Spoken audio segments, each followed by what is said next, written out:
This is the Relevant Podcast.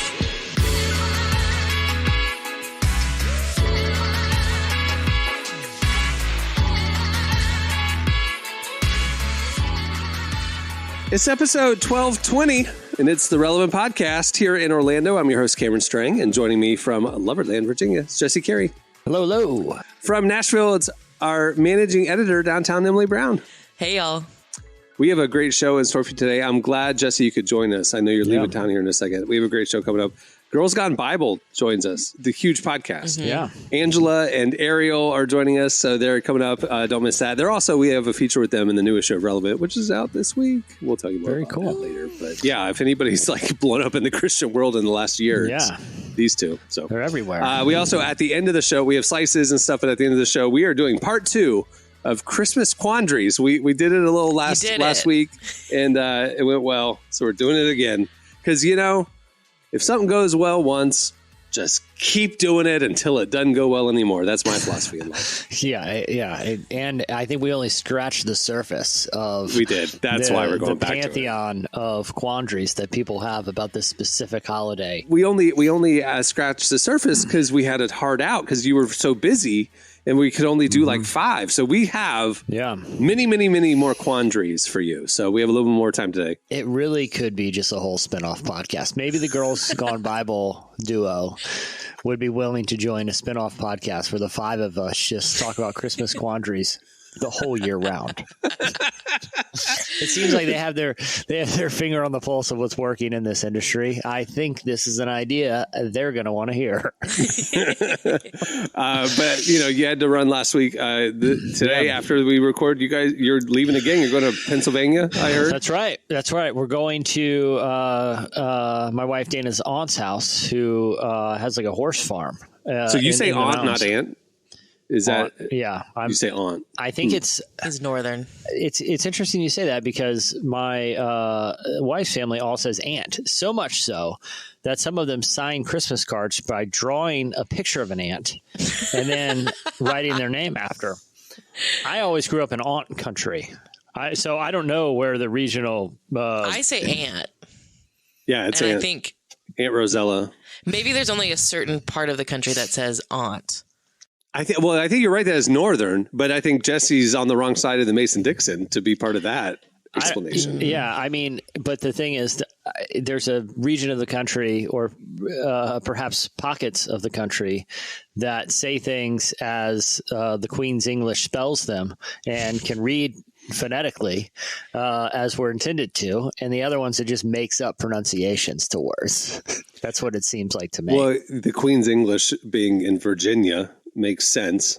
That's right. A couple of summers ago, we were at dinner, and Cohen and I were about to go up and road trip and see you guys in Virginia. Yeah. And we were having dinner with my parents in North Carolina prior, and Virginia. And then my dad, the origins of names and stuff. He went on this whole explanation that Virginia was named Virginia because of the Virgin Queen. That's right, Queen Elizabeth.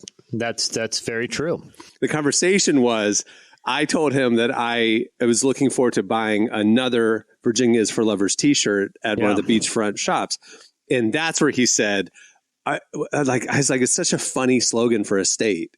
And then he was like, well, it's because the name Virginia is for the Virgin Queen, and so the state is for lovers because she was a virgin or something like that. That's not where that came from. And that's not at all, but that's what we looked up. We're like, you're totally wrong. But he said it with such confidence that Virginia is for lovers is because the state was named after the Virgin Queen. It was named after the Virgin Queen Elizabeth, but and there's a lot of the towns and things around here are either named for like Native American, like Chesapeake or whatever, it's either Native American, Pasquotan County, or it's like tribal or English. That is pretty much everything around here. So you say aunt. Okay. So, Jesse, you grew up in Virginia, right? Okay. Yep. I want to ask this question, and Cameron, you can answer this too. At some point in your education growing up, did you have to take your state's history? Like, did you have to take Virginia history?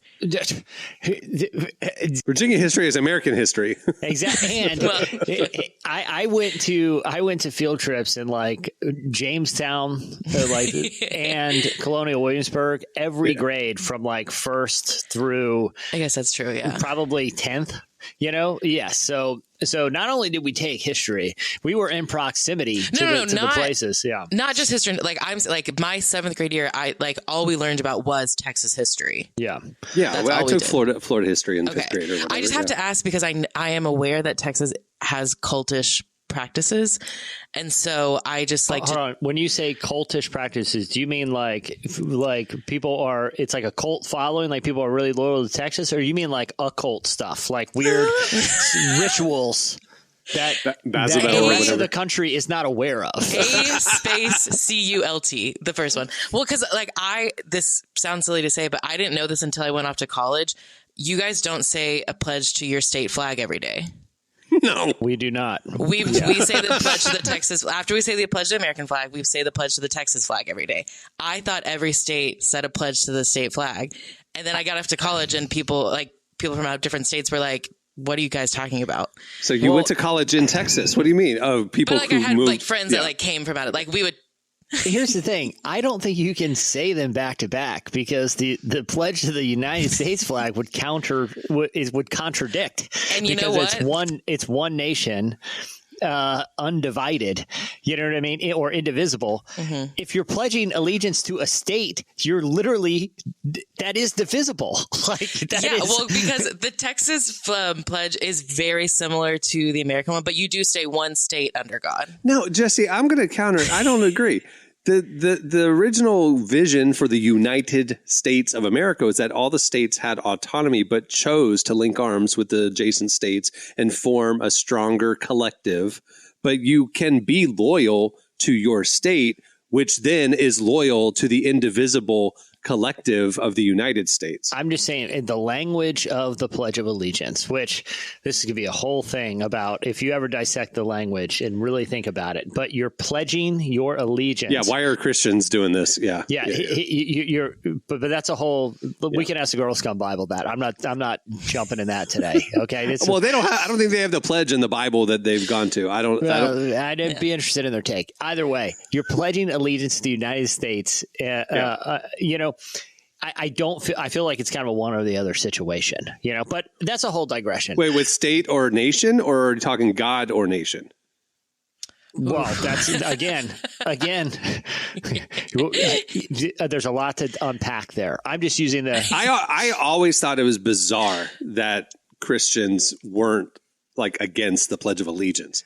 It's almost like in the Bible, we don't bow to the king, right? We don't kneel to the king. Why are we pledging allegiance to anybody other than God, right? But you're one state under God, so it's kind of connected. But so then there's your why Texas can have a pledge, because it's under the United States, and the United States is under God. We're pledging all the way down the line. But ultimately, we are citizens of a kingdom without borders in sort of the Christian, idea of allegiance. Every morning I have Cohen say a Pledge of Allegiance to our home. We start at the grassroots level and go all the way up. I have my children say Pledge of Allegiance to their father. That's what I'm saying. We're going to the source, and then we got about a 23-minute pledge ritual every morning while I'm making breakfast. You guys are joking, but when I was in Awanas in elementary school, it was very confusing. Because at Awanas, before we started the night, whatever, we would say the pledge to the American flag, the pledge to the Texas flag, and the pledge to the Bible.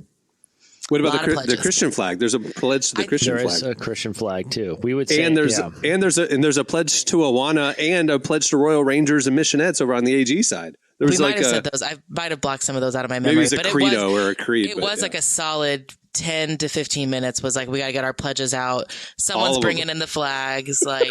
It was a whole thing. Again, that's divided allegiance. Which one are you actually, I'm just saying, when you look at how, let's take Texas specifically, when you look at how it was raised, you kind of understand why we're at the way we are with politics and religion right now. But can't you have trickle down pledges, Jesse? Can't you like be pledged to God first, and then God's over the nation, and then because you're pledged to the nation, you then pledge to your local, your state? I would say I pledge some of my allegiance after in the order herewithal, and then I list them all of who has my allegiances, including. You're gonna write your own pledge, and it's just like etc. at the end, or it is. I pledge my allegiance to the kingdom of God, my country, the Atlantic Coast Conference, and all college sports, including but not exclusively basketball. Right. The New York Jets, despite their quarterback situation, Arby's. Taco Bell and the new that's right. and the new Baja menu. Amen. No, but, Amen. Amen. And Peace be with you. Yes. On with the lesson. On with the day. No, but we did not pledge allegiance to the Virginia flag, but I've mentioned this before. Virginia has the only R-rated flag, a hard R. Yeah, we have actual nudity and violence. Yes. There's graphic nudity and violence in our flag, and so I think they just didn't want to play that up too much in elementary school. Like it was in the background, but no one was celebrating that one. Well. Like it literally depicts a murder.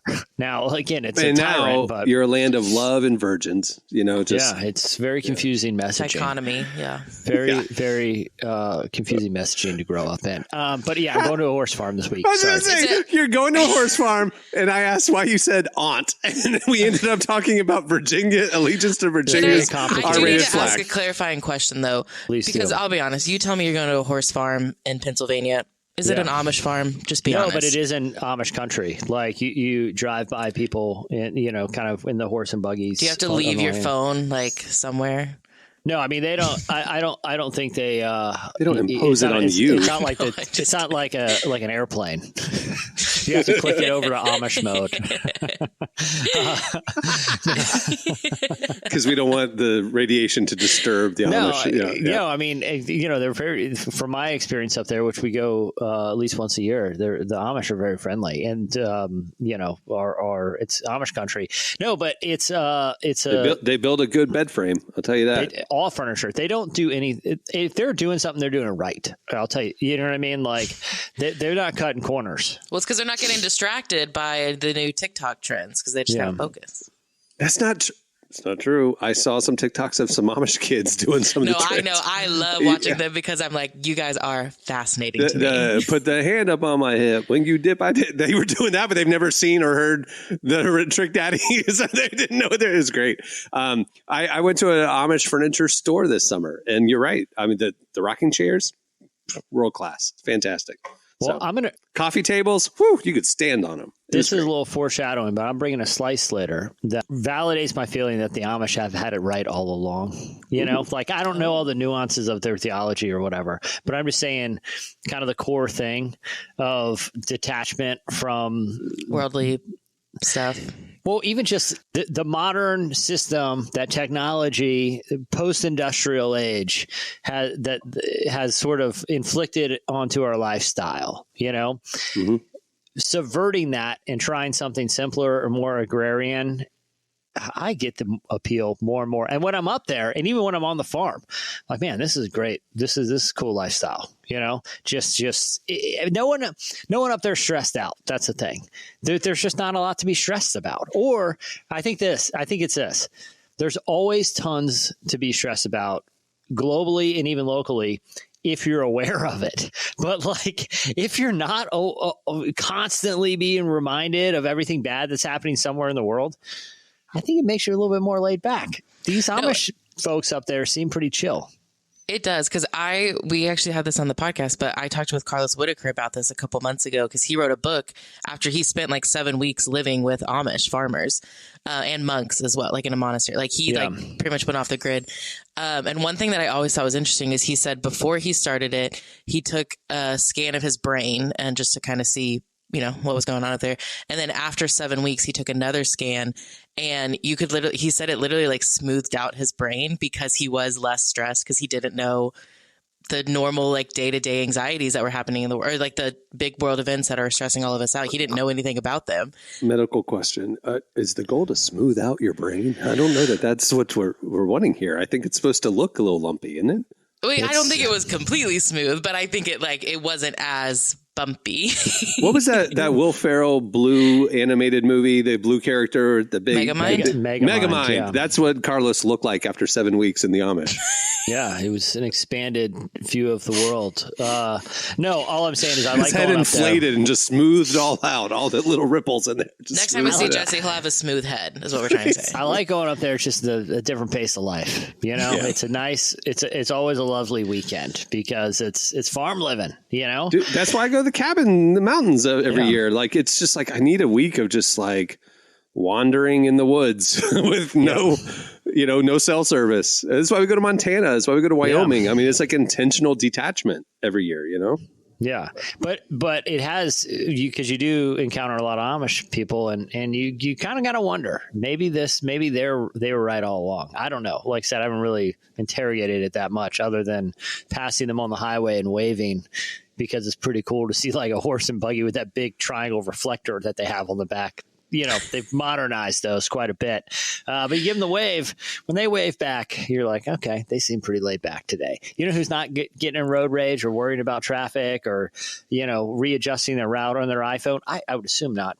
I don't think those things are equipped with GPS. It's probably them. They're going how they're going. There's no traffic jams and horse trolley lanes. That's all I'm saying. It's you get it. A lot of traditions over civilization over the years has adopted, obviously, Christian theology of Sabbath, but like Jewish Shabbat. I mean, one of the best experiences I ever had was joining a Jewish family for Shabbat dinner on Friday night. Turn off all the electronics, turn off your phones, turn off everything. And we are going to have food and wine and conversation. And we're going to reflect and we're going to pray and we're going to, it's community. And it's like, turn off all the distractions, turn off all the buzz of modern life and stop. And that's just beautiful. I mean, like, and I know we're supposed to do Sabbath and stuff, but like if we do Sabbath, we're still plugged in. And like you said, we're still wired to everything going on. Like, we need to detox more, smooth out our brains, try to look more like Carlos Whitaker and Megamind. And Cameron, you and I grew up very similarly in like the churches we went to. And I don't disparage that, but then sometimes you kind of reinvestigate, like they're very like communal. There's not a lot of time for like self-reflection. It's kind of all these big collective experiences. Like even the worship experience is sort of very loud and energetic and noise filled, and I'm not saying that pejoratively. I'm saying it objectively, right? There isn't a lot of just like solitude and things that are in these other sort of liturgical traditions where it's like, maybe it is good to kind of have more intentionality with that, but that's a digression. Anyway, I'll ask, maybe I'll pull over in one of these Amish villages, see if they'll take me in for an evening and can really dig in. It seems like they have to be hospitable. I feel like that's one of the social obligations of that community, from what I understand. Oh, no. You see on Schitt's Creek where David escaped for 3 days. He ended up on an Amish farm. And they were wanting to get rid of him. They remember they went to pick him up. Like, isn't it an Amish tradition to like offer a lunch to the travelers? And they're like, nope. See you guys. Have fun. Big myth. Big time myth. Yeah. Big time myth. David broke the system for all of us. Anyway. Well, we can ask Emily, you can ask Angela and Arielle about all that. Ask them to publicly declare their stance on the Pledge of Allegiance in these divided political times. Who do you pledge to? God, the Bible, the Christian flag, the nation, your city, your state? Who did you vote for? Arby's. Yeah, just first question. Girls Got Bible. Who'd you vote for? And why? What's your favorite thing about that candidate? All right, stay tuned. Up next, after this break, it's Slices. This episode is presented by Tyndale's Life Recovery Bible. Today's world is full of pain and hopelessness, and addiction can feel like an unbreakable grip. But there's hope. Whether you're struggling or walking alongside someone who is, the Life Recovery Bible can be a powerful companion on the journey to healing. With practical notes, helps, and themes fully integrated with the 12-step program, it points you back to the ultimate source of freedom and victory, your Creator. Join the millions who found hope and restoration. Visit liferecoverybible.com to learn more and take your next step toward healing. Okay, it's time for Slices. All right. What do you have, Jesse? I do like that you should just start every interview with that question. All right, thanks for coming on today. We're going to jump right in here. How's your mic sound? Okay, you're framed up. Good. All right, so who'd you vote for? The presidential. Not the local stuff. Nobody knows us. I'm talking about the big one. Who was it and why? Okay. All right, so I like doing stuff like that, to be honest with you, like in real life, like asking awkward questions, like that are like oddly personal or deep, like, and I don't know you at all, and I am asking like, how's your relationship with your dad? Like nice to meet you. How's your relationship with your dad? Like, dude, I just sit back and enjoy it because they are so shell shocked with I don't know. And how that's to why answer I this. do all the interviews. That is true. Because I would ask who they voted for and why.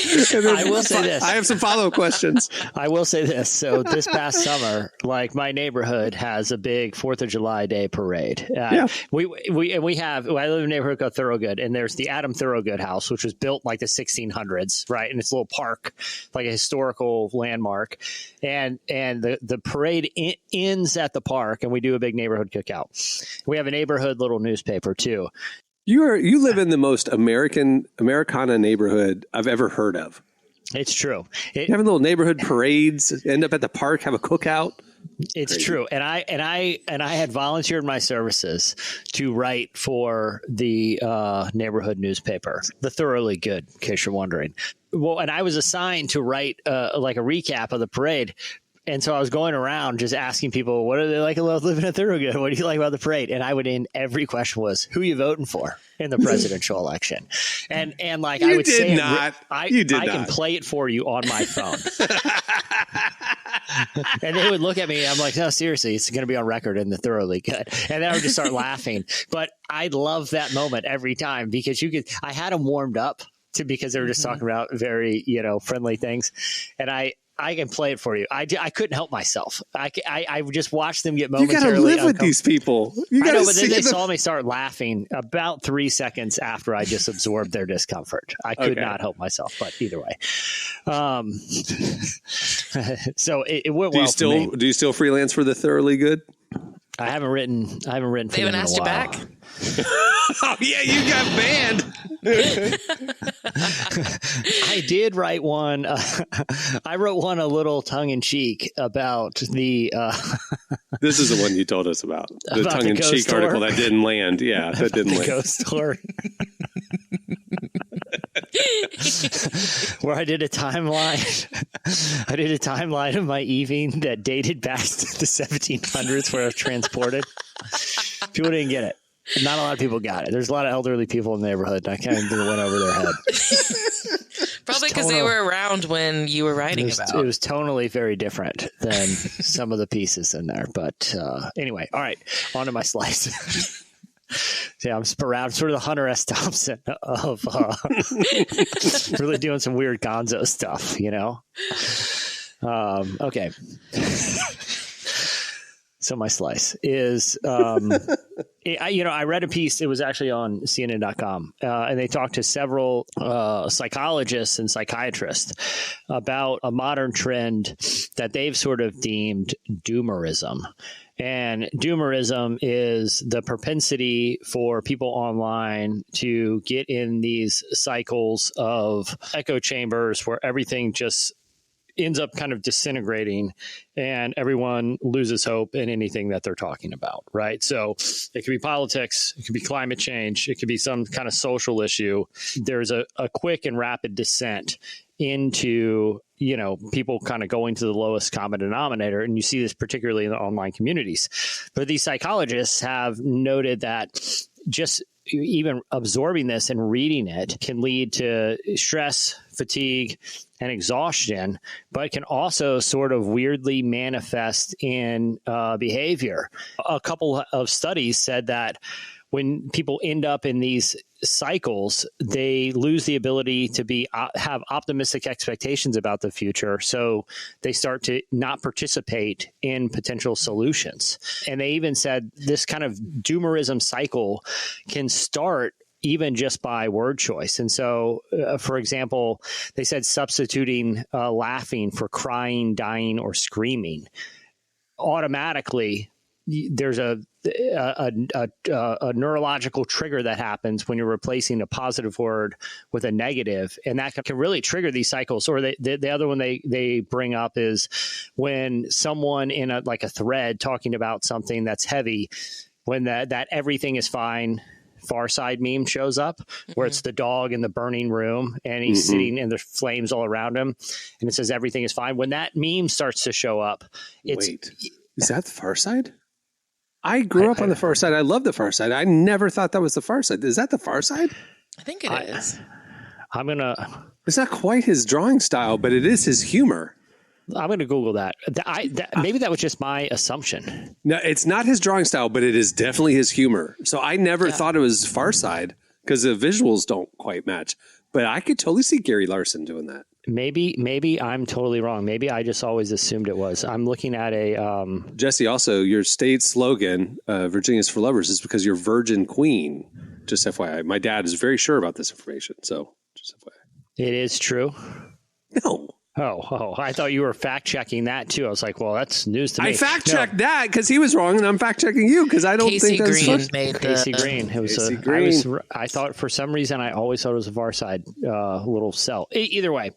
But they noted how these little patterns online can have real-world changes to people's mental health, but also behavioral outcomes. And they noted that this type of doomerism is prevalent in millennials and below, but they said especially Gen Z.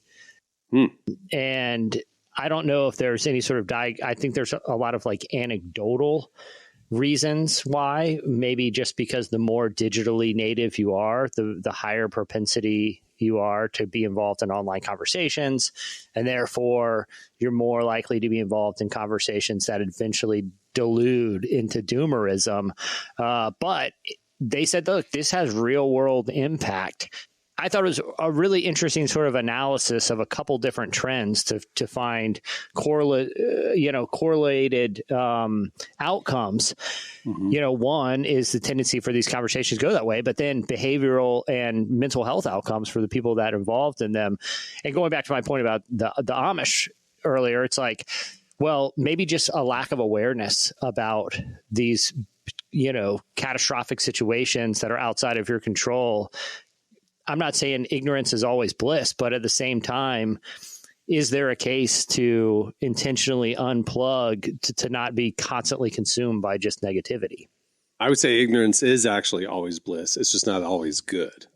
Yeah, for sure. Yeah. But it's also I think it's good to have an awareness of global issues, but I think also intentionally being able to detach from them and not let them consume you, especially ones that are completely outside of your control, like some global conflict. It's like, yeah, if you're going to vote or participate in the system, you should probably have an awareness of what's going on.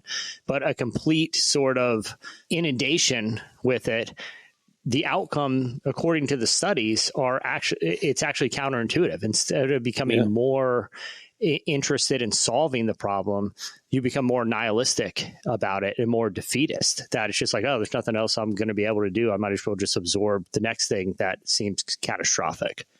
I like that back in I'm not saying we go back to the 1800s, but I watch a lot of the modern Western type epics, Yeah. And back then, they would literally have guys that would go from town to town in the frontier, and the town would gather in the church or whatever, and he would read newspapers from what's happening in the nation to kind of keep them in the loop. So once a week, they would kind of gather to find out what's happening in the world. And then they go back to living their lives and, worrying about dinner and education and building a house and all the things. And I was like, how freeing would that be? I'm keeping my finger on the pulse. Every Saturday, the guy shows up. Yeah. And then, the rest of my life, it doesn't really affect me, So I think that is the solution, is a volume thing. Because like what you're saying with Gen Z, I think my sort of take on it is what's happening is there's so many, like for an issue, there's so many different voices sharing their specific opinions on it. And then you're trying to form your own opinion while keeping in context everyone else's opinion. And so like something happens online and I'll go on Twitter and kind of see the general, take on it. And maybe it's like really negative, but then I go on TikTok and that conversation is happening too in a different way, but it's more positive. So then I'm trying to figure out, how do I feel about this situation? But I have the context of all of the million different takes. And it is sometimes hard to rationalize, like, how do I actually think about this? Trying to block out all these voices telling me what to think about it. And so there are times where it's like, this just feels so overwhelming. I can't see the positive in it at all anymore. And I'm over it and I'm frustrated. And so I think like limiting those voices, like you said, like once a week, one guy would come in and tell you about, here's one story. That's it. I don't have a million different angles or takes on what happened and why this happened and how this happened. So it's like, well, it was the reporting too. It was like the vetted reporting is what he would read. I think what's interesting that that you of all people are talking like this, exactly what you just said, is surprising to me, because when you and I see stories on social media or a post on TikTok, I engage the content itself and keep swiping. You immediately go to the comments to see what people are saying about the content. Mm-hmm. It doesn't even occur to me to look at the comments, like I just was like, oh, okay, that happened, or, oh, that's funny or whatever. And I just keep moving. I think what's funny is you're saying that you don't like having to filter everybody's takes, but that's what you're drawn to. And that's what you look at. It's my natural, I think like my generation, like being digitally native, it's like, right. I've grown up having access to everyone's thoughts on a topic. So I want to hear it, but I'm also aware, like, that is not healthy for me. And like, it is a habit that I should be breaking, or I should put guardrails on at least. Yeah. But I think especially younger people, they don't realize that yet. I mean, they've just grown up online and they're like, well, I have to know what everyone's thinking because I don't want to be misinformed. But it's like, our brains are not supposed to take in that much information. Like I genuinely believe that God did not design us to take in this much information. Our brains are not smooth like Carlos Whitaker's because we have too much digital information. Well, it's funny, and this isn't me advocating for psychedelics. It's just a anecdote in this story. But like, I listened to a really interesting interview with someone recently who hosted a podcast that was like basically sort of, yeah, exactly. That's every episode, right? But basically, the premise of their podcast, her and her co-host, was sort of outrage about some sort of conversation happening online and why this other side of what they saw of the issue was wrong. And every week was like, kind of diving into the outrage cycle to point out who's wrong. And this individual experimented with a psychedelic substance that caused the degree of self-reflection that I'm just going on record. I don't think you have to chemically induce self-reflection. I think you can do it through I think a lot of therapists would agree with you. Yeah, exactly. That's my whole point. My point isn't that it was. My point wasn't that it was induced by the journal industry would agree that you don't need to. Yeah. But big journal. My overall point is this person, was forced into a place of self-reflection, and she quit the podcast after and said, I realized I was spending my life on things that, ultimately I stopped caring about. Like I couldn't do it anymore because I didn't care, because I realized people are always going to have opinions I don't agree with. And I don't want to spend my life in a constant outrage doomerism cycle. And there's better ways to spend your time and your energy than just finding the next thing to either get bummed out about or get angry about. And, I've ironically, that was unrelated to this finding the slice, but I just thought it was an interesting sentiment that sometimes it is easy to get in the cycle and it's hard to break out of, but it has real world effects on your thought and your mental health, Emily, if you ever quit this podcast, I'll know now that it's because you got into drugs. So you went to ayahuasca. Psychedelics specifically. Yeah. I'm going to tell your parents. Well, they already listened, so they'll know. Good. And I'm sure they're thrilled about this conversation. And as loyal Texans, they're saying their pledge right now. How dare you disgrace our flag, Emily, publicly? They're reporting this to the governor's office, which will take this very seriously. I hope he does. All right. What do you have, Emily? Okay. Well, holidays are coming up. Jesse, you were talking about visiting your family this year. Cameron, I assume you'll probably do something with your family this year. Most people, when it comes to the holidays, they're trying to get together with family, right? That actually might not be true anymore because according to a new survey from the American Psychological Association, 45% of young adults, ages 18 to 34, are planning to skip holiday family gatherings completely because they don't want to have to deal with any potential political debates this year. Oh, my. 45%? That's 45%. Enormous. Yeah. And this is the American Psychological Association? This is like a legit... Wow, yeah. Okay. Holy 45% said that they are just like not going to show up to like family Christmas because they don't want to deal with a potential crazy uncle who's going to say something off the rails.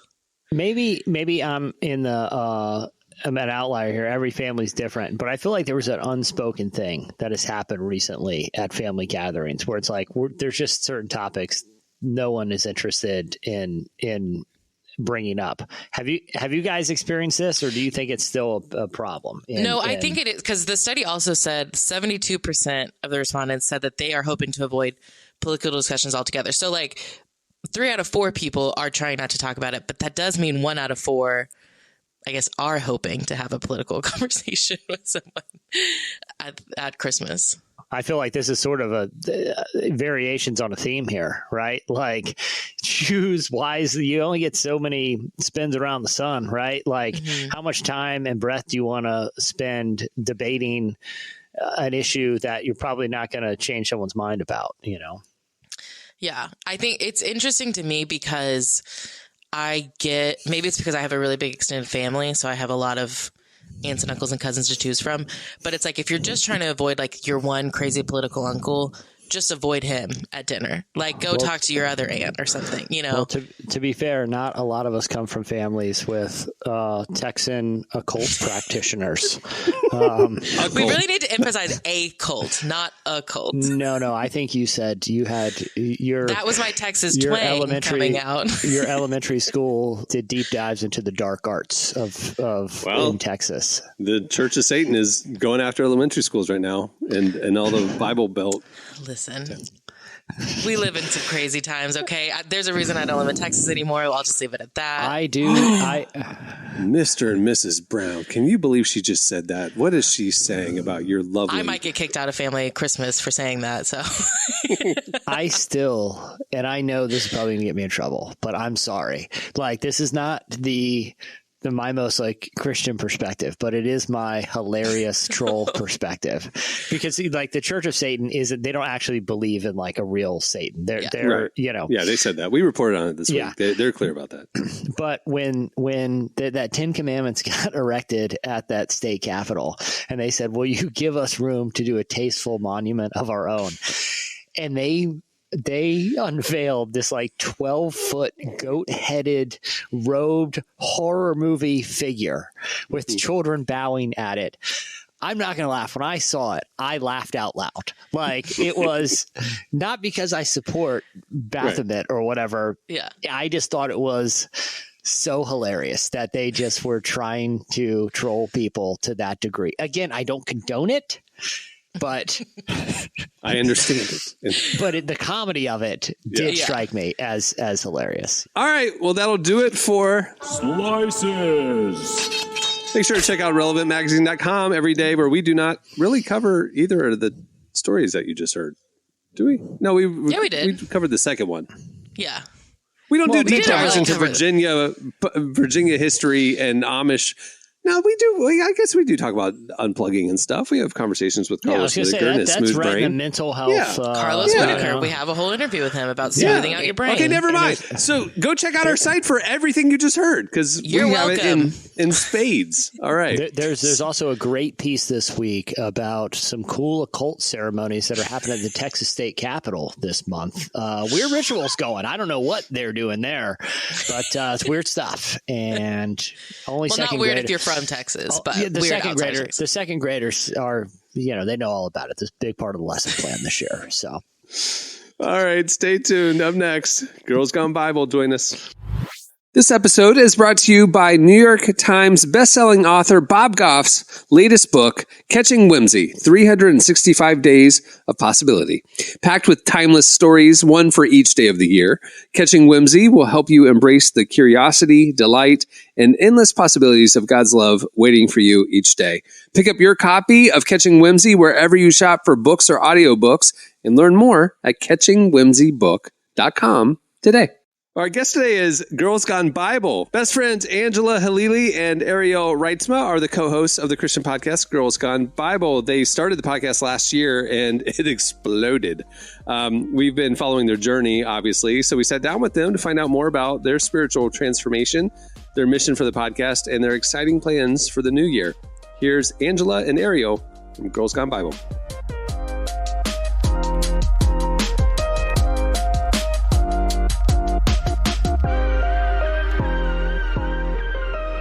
Well, you were both friends before you started a podcast. So why did you want to start Girls Gone Bible in the first place? Good. Yeah, so you know what it is? I was seeing how he was rapidly curing my mental health. I mean, you have to understand something. I had doctors tell me that I was only going to get worse. This was never going to get better. I'm struggling since I'm a little girl. And my best friend says to me, give me a month, let's read the Bible. She starts spoon feeding me the Bible. We start reading the Bible together. And my mental health is completely healing. Sorry, lost my train of thought. Completely getting renewed and healing. And I couldn't believe it. I was like, I grew up watching just struggle after struggle, not even in my family, just like around me, like growing up in school, like just people just taking medicine. And that was like, I had no idea. This was a miracle for me. And I see how many people struggle and suffer and are just in despair and in pits and they can't get out.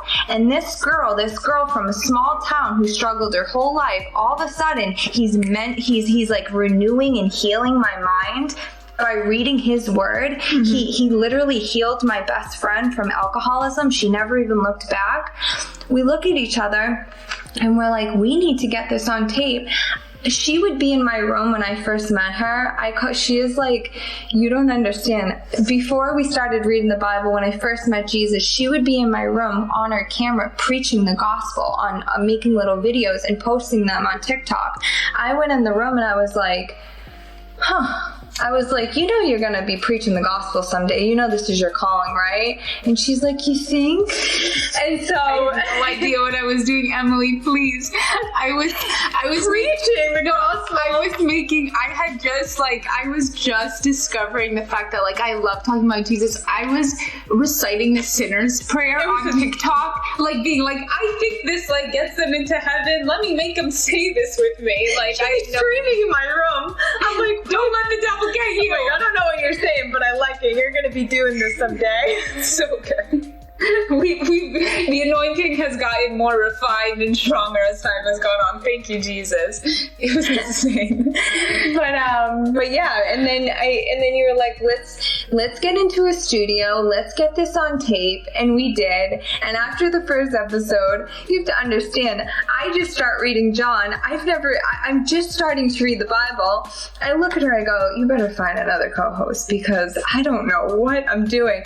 And Angela looks at me and she's like, just speak from your heart. He's with you, and that's all you need.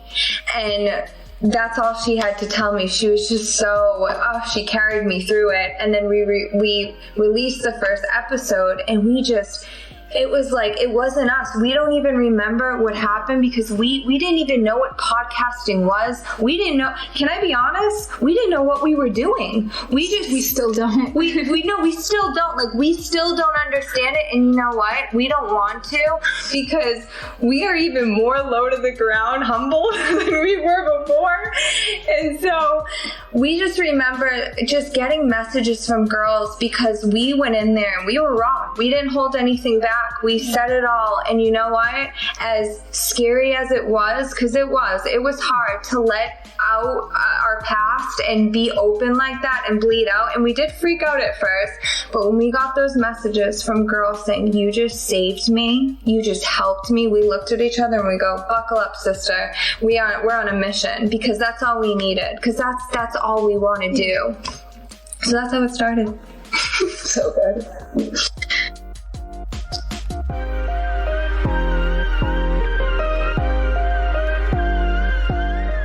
I think it's safe to say that y'all have really exploded this year. What has that journey been like for you? Yeah, I think the beauty of like being in relationship with God is that you can go your whole life trying to make things happen, and it can be really hard. And I feel like that's what I see all around me all the time, is just everybody wants to do something. They want to make something. They want to be a part of something bigger than themselves. And I think a lot of people don't understand that God is constantly inviting us to partner with him in things. And he's constantly saying, why don't we co-labor in this thing together? Because I can make things happen that you can't even dream of. And so Ari and I were genuinely chasing Jesus with our whole hearts. And it's weird to think about, because everybody asks, like, what's the strategy? What did you guys do? What did you do on social media? And we have genuinely sat around being like, what did we do? And the only answer we can come back to is we sat on this rug and we read John, Luke, Mark, Matthew, Exodus. You know what I mean? Like, that's what we did. And I feel like from the very beginning, God kind of spoke into my heart specifically, and he said from the very beginning, if you focus on purity, I'll focus on growth. And our hearts in this from the very beginning have been for Jesus and about Jesus and about his people, and creating something to where there's such a lack of discipleship, I think, in the church. Like when I look around, I just see people who encounter Jesus and then have no idea how to follow him or live life according to the word, and they have no community.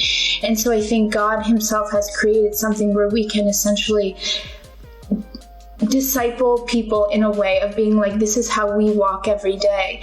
And as Ari said, it can be very difficult sometimes to have eyes on us, to let people speak into something, even though we're so blessed that our community is so kind to us. And while, of course, we get comments and things like that, it's very normal. Like, for the most part, we receive only the kindest feedback, so much so that they're really the reason we've been able to keep going, because they've given us confidence. They've given us comfort to be like, no, this is good and we can keep going.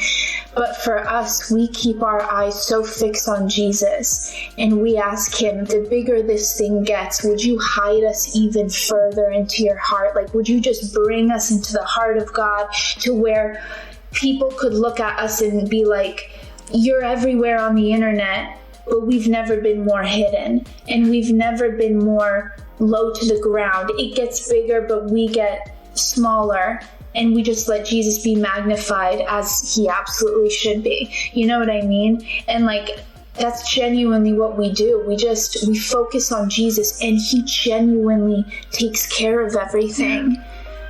Beautiful.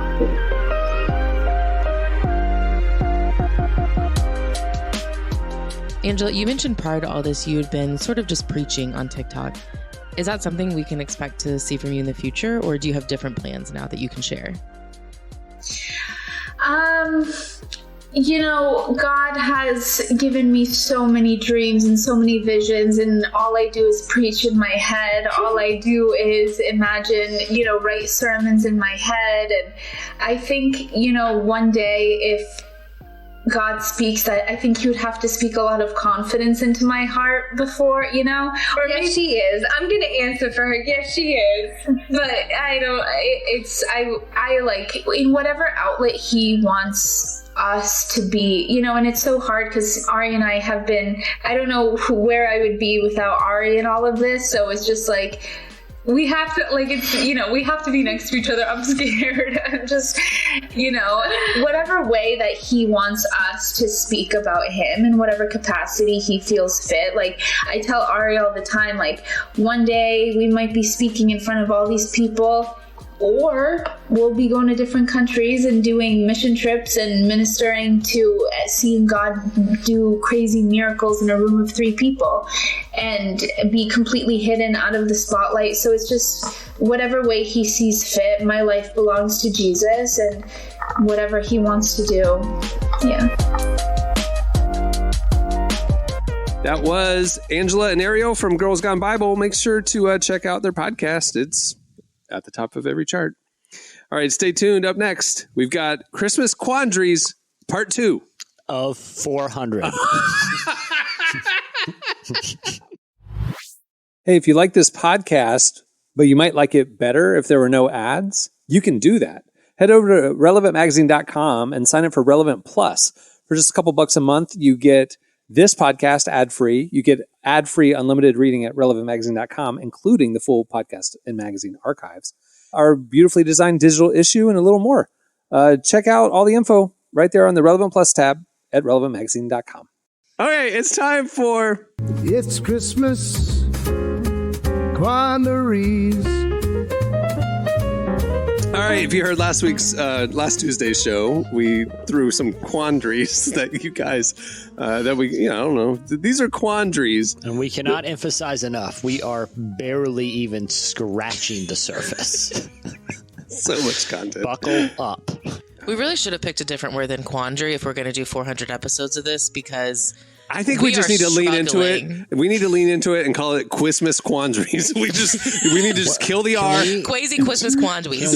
Can we please commit to resolving one Christmas quandary every episode for the entire year at the very end? It's like there's like 5 minutes of silence after the pod ends, and only the most patient or those who skip forward will hear like, all right, today's Christmas quandary, and it's it's Easter weekend, July 19th. Yes, we can commit to that. Yes. Can we maintain the bit? We can commit to a bit. Oh, if there's one thing about us, we can commit to a bit. We can commit to a bit. I mean, I'm still playing the same editorial question of the week jingle from 2005 because I think it's funny. And I mean, because we're loyal. It was made moments before an episode recording because we decided we needed one, and it just stuck. Yeah, it just stuck.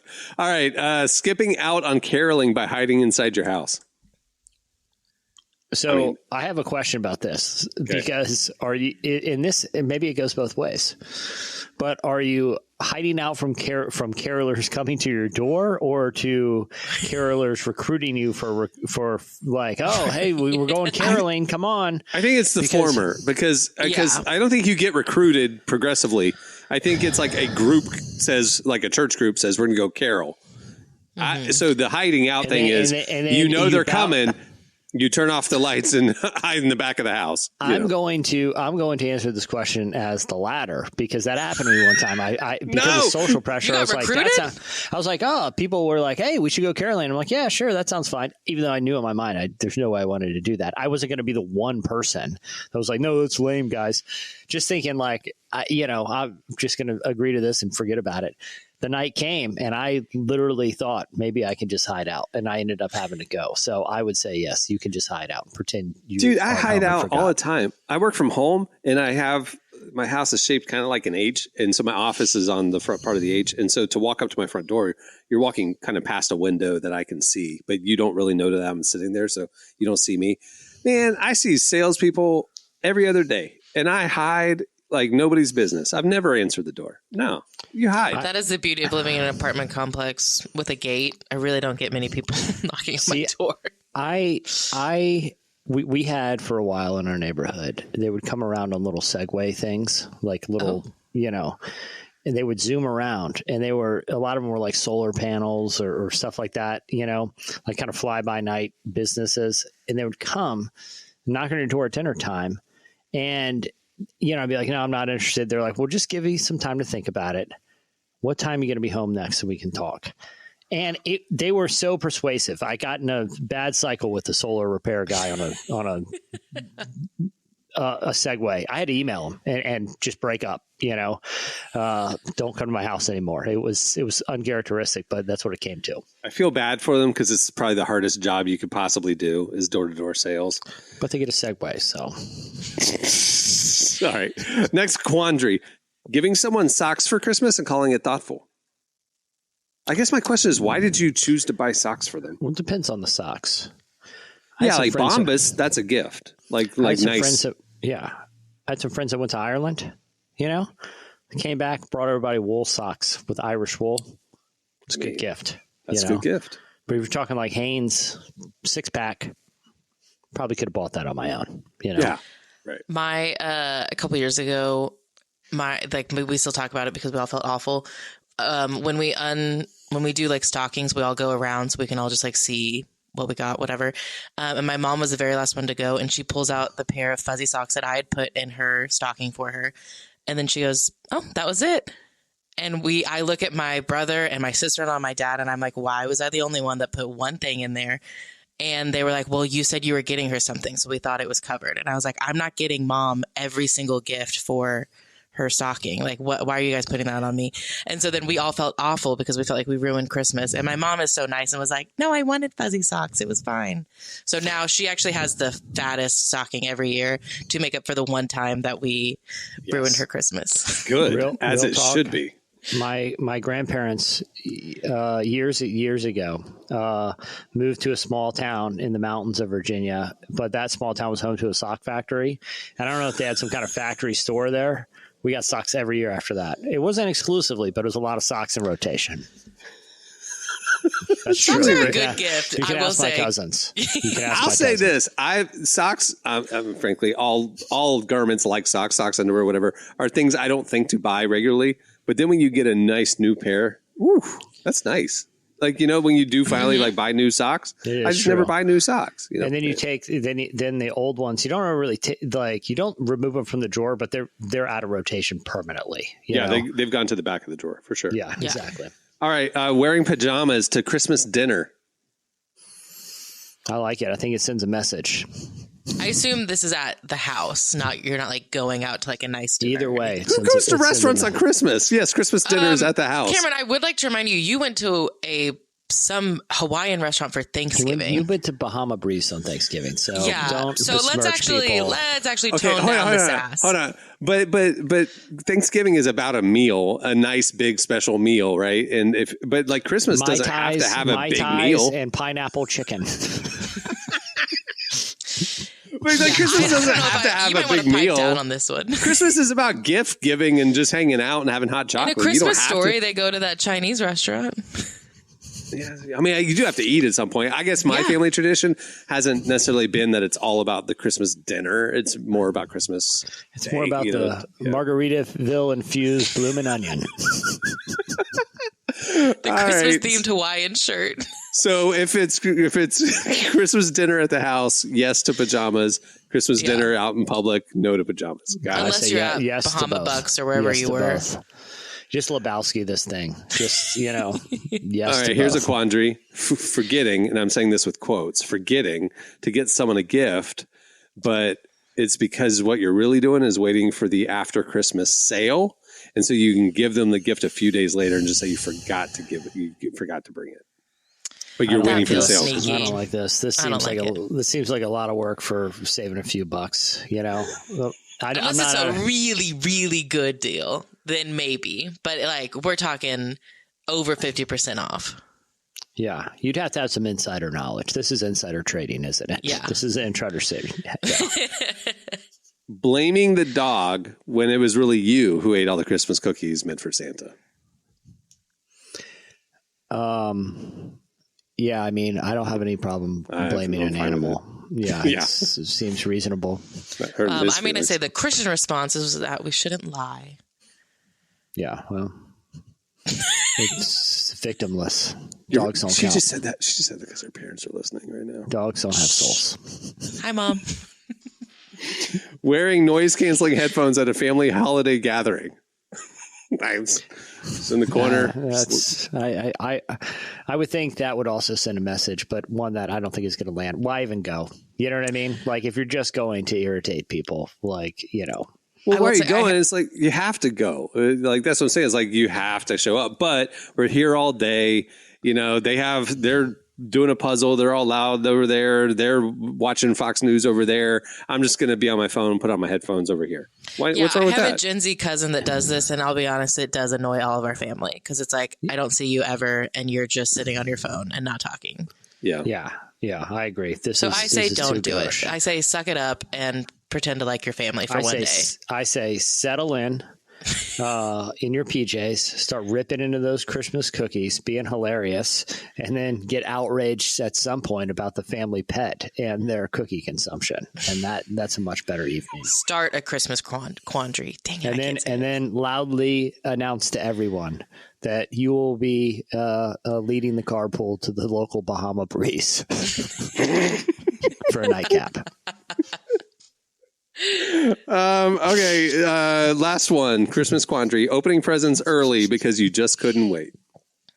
Oh, sure. Who hasn't? You know, that's part of the fun. You get one or two before, you know. Yeah, one or two is fine, but like I think the sentence says opening presents early. Like you do Christmas a day or two early. Look, like to me, what's the point? Anticipation is good. You need to. Are you just doing it like by yourself? Because like my family will do Christmas on Christmas Eve together, because why not? But we're at least all doing it. It's not just like one of us is sneaking presents. Yeah, I don't know. Yeah, I'm a Christmas morning person. I'm like, as a kid, I wanted early, and I would get the one on Christmas Eve kind of a thing. But like, there's something about the Christmas morning, and all the presents are there, and. I want to know that night before. I want to rip into that package and see a $55 gift card to Bahama Breeze and let everyone know. My tie's on me. First round on me, everyone. Tomorrow night, big night. Wear your best PJs. Wear your best PJs. I was going to say. Slide in those new socks from Grandma. We're going to Bahama Breeze. From the mountains from Grandma. We're going to Bahama Breeze, ladies and gentlemen. All right. Merry Christmas. That'll do it for part 2 of 400 of It's Christmas Quandaries. Thanks again to Angela and Arielle for joining us today. Make sure to check out their podcast, Girls Gone Bible. Check out their tour. They got some stuff coming up next year, a lot of stuff. They're actually going to be in Orlando on my birthday. I don't think I'm the target audience for their... I'm going to say you're definitely not the target audience. It's not you a don't think, think? It's a no. You don't think I'm the target audience for a 20-something female podcast? If you want to hear more from them, check out our conversation with them in the brand new issue of Relevant, which is available this week. Also, make sure to check out Relevant Plus, because the beautifully designed digital magazine is the best way to experience the magazine. So check out Relevant Plus. Plans start as low as $250 a month. It's great. And you get an ad-free version of this podcast, too. All right, on that note, we'll wrap it. I'm Cameron Strang. I'm Jesse Carey, and I know we're landlocked by at least 200 miles on all sides, but hop in, cousins. We're going to Bahama Breeze for a mahi dinner tonight. I was like, what? I thought you were going to start doing a pledge of allegiance to Virginia. Honestly, I thought that's where you're going. All right, Emily? Oh, I'm Emily Brown. There you go. We'll see you on Friday. Have a good week, everyone.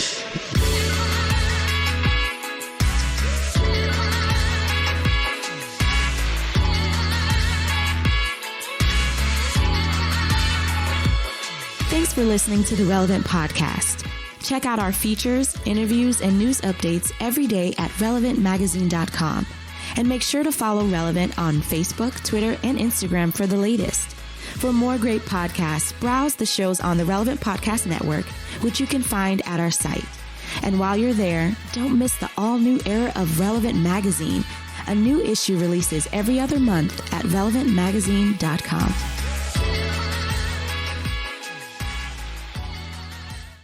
I pledge my allegiance to the kingdom of God, my country, Taco Bell, and a new Baja menu.